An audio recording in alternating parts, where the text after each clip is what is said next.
Құрметті Эльвира Әбілқасымқызы, қадірменді комиссия мүшелері, жаңа конституция жобасы бойынша конституциялық комиссияға әртүрлі ұсыныстар келіп жатыр. Азаматтар, қоғам қайраткерлері, құқықтанушылар мен ұйымдар, комиссия мүшелері жоғары белсенділік танытуда.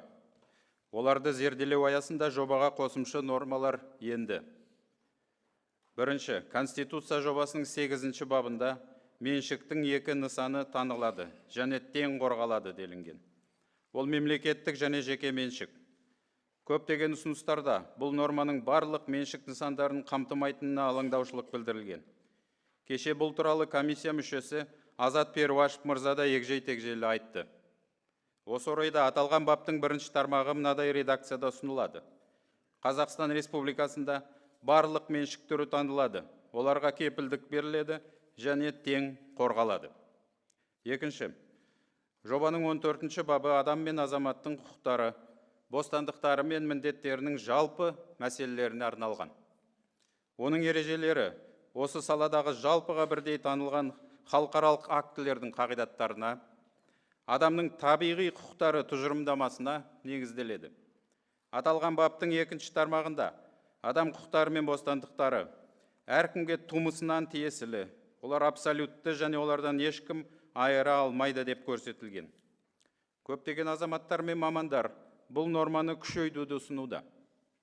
Ол үшін оған адам құқықтары мен бостандықтары Қазақстан Республикасының заңнамасының мазмұны мен қолданылуын айқындайды деп қосуды сұрайды.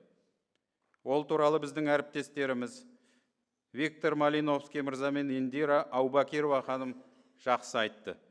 Олардың пайымдауынша, бұл түзету мемлекеттің ең жоғары құндылығы, адам оның өмірі, құқықтар мен бостандықтары деген қағиданы тағы бір мәрте айқындап, толықтыра түсіреді.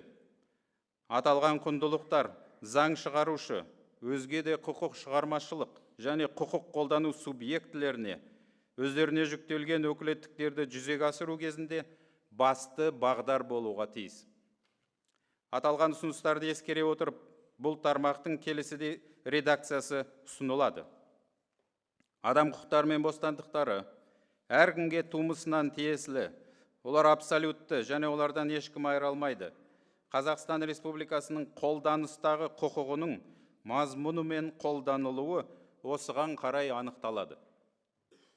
14-ші баптың 3-ші тармағына маңызды толықтыру көзделіп отыр. Онда Қазақстан Республикасы азаматының өз азаматтығына орай құқықтары мен міндеттері бар делінген.